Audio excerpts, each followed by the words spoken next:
Kịp tu sắp từ mê dụt vùng phiện tí bày hay tầm bọn bọt bạc ca sắc rong của bông sư phải ta oi phá ca ru rư sẵn ai cả lấy tạc cru dạy ra tục oi kê tầm ná ca riêng sâu à lâu trong phải chuyện tích ở đường này nâng à lâu chuộc đường ní vinh trẻ đi có lòng tới miền ca vô cho lắm hơi tới chào ốc nhà chân sập phía hơi dây phú độ ta tự đinh cái lại con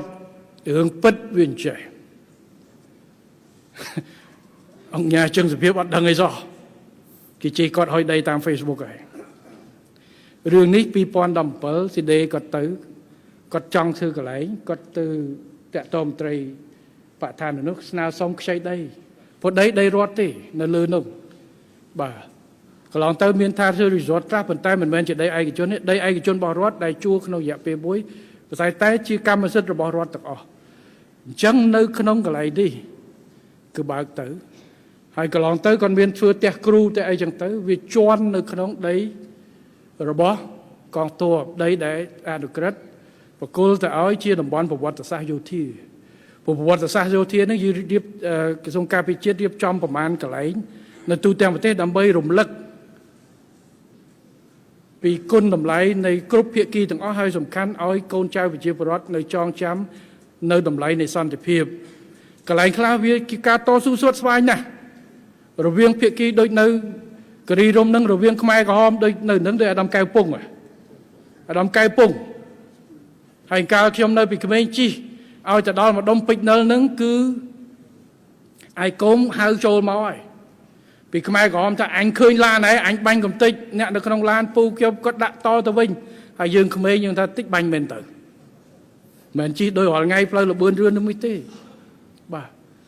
កន្លែងនោះអត់មានមនុស្សទេយកមនុស្សទៅដាក់រើទាំងអស់ព្រោះដោយសារវាយគ្នាហើយកន្លែងស្លាប់ច្រើនបាទនៅភ្នំស្រួចនៅអីនេះសារកន្លែងមណ្ឌលសុខភាពមិនមែនទៅព្យាបាលអ្នកជំងឺគ្រោះថ្នាក់ចរាចរណ៍ទេកាលនោះលីសពទៅហ៊ានយកមកលាងឈាមអីទៅដល់ក្រោយពីស្លាប់លើសមរភូមិចឹងបានរក្សាទុកចឹងក៏វាជន់កន្លែងទាំងទៅបាទ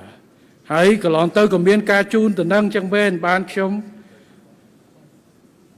កោកានេះយើងទៅមើលអញ្ចឹងជាដំណោះស្រាយសម័យជួបមានអាដាមអៀងសុផលឡេតរដ្ឋមន្ត្រីបឋានមកដែរ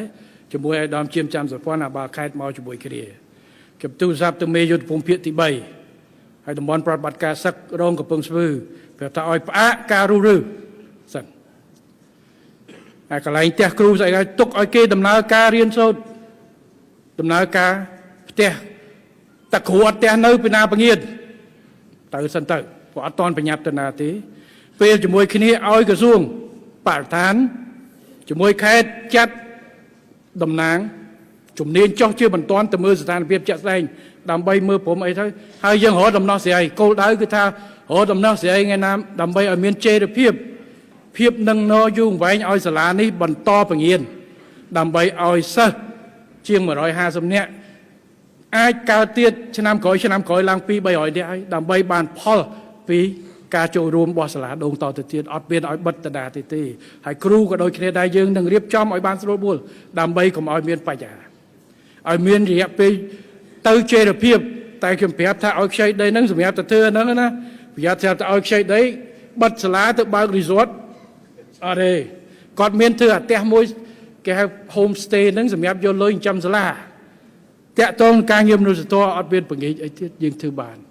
អញ្ចឹងខ្ញុំសូមបញ្ជាក់ជូនមហាជនទី1អត់តាក់ទងជាមួយ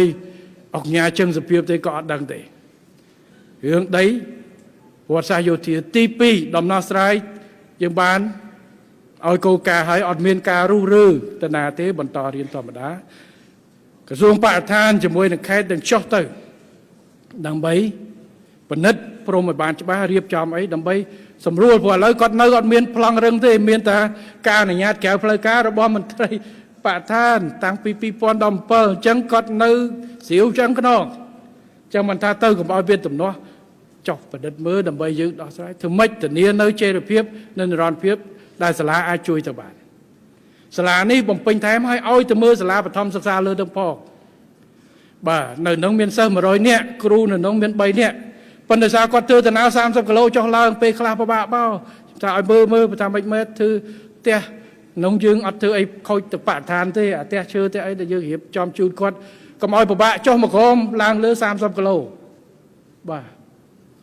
ហើយពីកន្លែងលក់សបុតនឹងឡើងទៅព្រោះខ្ញុំធ្លាប់ដើរលើនោះដូច2 ដងនាំតាហ៊ានទៅហាត់បាទហើយអ្នកកំពុងស្ពឺឡើងទៅដល់លើយើងសួរគាត់ចិត្តដល់នៅគាត់ថាចិត្តដល់ហើយចិត្តដល់នឹងចង់5 ដងចិត្តដល់ហើយដើរធ្លាក់អណ្ដាតសួរទៀតមួយម្នាក់ទៀតមកចិត្តដល់ហើយបងចិត្តដល់ហើយអញ្ចឹងឆ្ងាយហើយត្រូវការចំណាយច្រើនបំពេញគ្នាសាលាបឋមលើនោះពុទ្ធសាសតិចដើម្បីរួមគ្នាហើយសម្រាប់សាលានោះដោយសារចំណូលនេះចែកមួយគ្រួសារទៅក៏បានប្រាប់ក្នុងមួយខែឧត្តមសេងទៀងបាទខ្ញុំឲ្យអភិវឌ្ឍឧត្តមហ៊ុនសិដ្ឋាដាក់បញ្ចូលក្នុងបញ្ជីមណ្ឌលដែលយើងឧបត្ថម្ភប្រចាំខែគឺមួយខែយើងផ្ដល់ថវិកា5 លានក៏មួយតោនទៅដើម្បីទៅសាលានឹងខ្ញុំប្រាប់ពីវាហើយបើពីខែ9នឹងទៅដើម្បីជួយប្រកបផ្ដល់អាហារឲ្យគ្រូផងឲ្យសិស្សក្រថ្ងៃសុខផងអញ្ចឹងផ្ដល់ទៅដើម្បីឲ្យដំណើរការព្រោះគាត់ធ្វើការពិតប្រាកដហើយគាត់ជួយរដ្ឋាភិបាលវិញទេដើម្បីបំពេញចំណេះដឹងដល់ក្មួយៗនៅទីនោះអញ្ចឹងរួមគ្នាធ្វើទៅយើងអត់មានជាអៀតច្អល់ទេបាទកុំឲ្យទៅថារដ្ឋាភិបាលបិទសិទ្ធិសេរីភាព NGO អង្គការតែគេធ្វើត្រូវយើងឲ្យគេធ្វើហើយបាទ